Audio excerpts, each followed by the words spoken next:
Isa, dalawa, tatlo, pagsubok sa mikropono. Isa, dalawa, tatlo, pagsubok sa mikropono. Dalawa, tatlo, pagsubok sa mikropono. Magandang araw mga kabalita sa Luzon, Visayas at Mindanao. Ito na ang inaabangan niyong balita tuwing umaga at hapon. Narito na ang inyong pinagkakatiwalaan tagapagdala ng makabuluhang balita. Ako si Shirley F. Sapad, kasama sina Rina Jen Umali at Christopher Sevilla. At dito lamang yan sa Radyo Katotohanan. So mga pards, anong mga ganap ngayon? Naku pards, ang dami ng ganap ngayon at isa na doon ay ang tamang paggamit ng social media platforms ng mga mag-aaral. Ay, tama ka dyan. Ang dami kong nababalitaan tungkol dyan. Di ba't alam na natin ang issue na yan? Bakit hindi na lang yan ang pag-usapan natin? Sang-ayon kami sa'yo. Ayon sa aking pananaliksik sa social media platform na tinatawag na Google ay iwasan natin mag-share ng hindi beripikadong article or meme. Mapatanda o mapa-estudyante, dapat iwasan natin ito sapagkat maaaring sa pag-share natin ng maling impormasyon ay makakasakit tayo ng ibang tao, maging dahilan ng panik at gulo. Ay, meron din ako nasaliksik na kaunting impormasyon tungkol sa ating pinag-uusapan.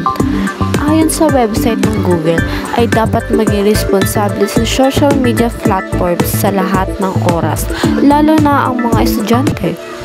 May dadagdag ako. Base sa aking pagsasaliksik tungkol sa ating pinag-uusapan ay dapat iwasan natin o mag-ingat sa mga fake news at misinformation. Alam naman natin na mahalaga ang fact-checking bago magbahagi ng impormasyon, saka isa pa sa tamang paggamit ng social media platforms ng mag-aaral ay huwag hayaang makaapekto ang social media sa kalusugan at tulog.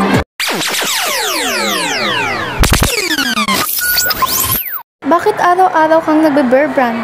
Para laging malakas at laging ready ipaglaban ka.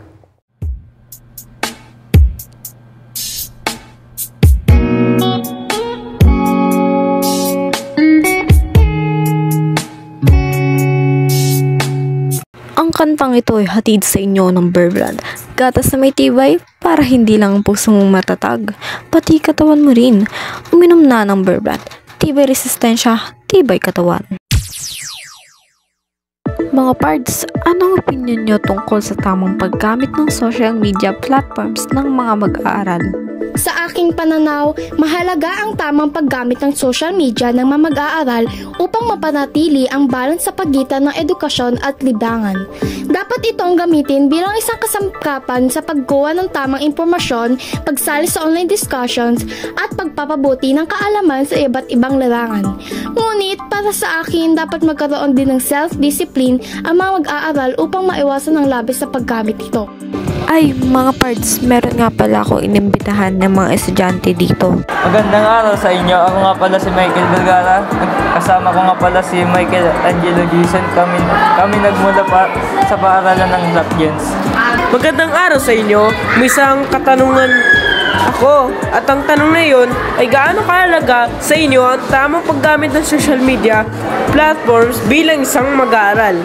Bilang isang mag-aaral, sobrang mahalaga para sa akin ang tamang paggamit ng social media platforms sapagkat nakakatulong ito sa pagpapalawak sa aking kaalaman. Para sa akin naman, mahalaga din ito sa akin sapagkat nakakaiwas ako sa mga negatibong epekto ng social media platforms.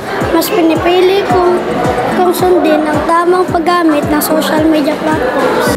Salamat sa inyong mga pahayag na inyong mga binahagi.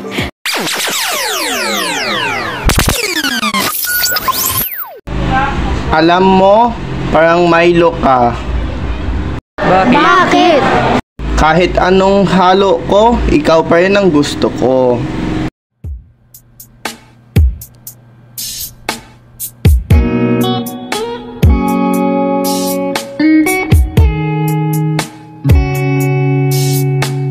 Ang kantang ito ay hatid sa inyo ng Milo para sa energy na hindi nauubos at lakas ng panalo.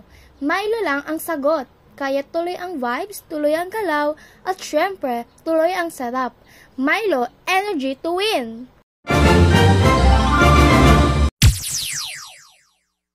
At ayan na nga mga kaibigan, isang nakakatuwa at puno ng kaalaman na naman ang ating pinagsamahan. Maraming salamat sa inyong pakikinig. At dito na nga nagtatapos ang ating programa ngayong araw. Muli, ito ang tagapagdala ng makabuluhang balita ng Radyo Katotohanan. Ako si Sharon Lee Sabad, kasama sina Rina Janumari at Christopher Sevilla. Muli, ito ang Radyo Katotohanan.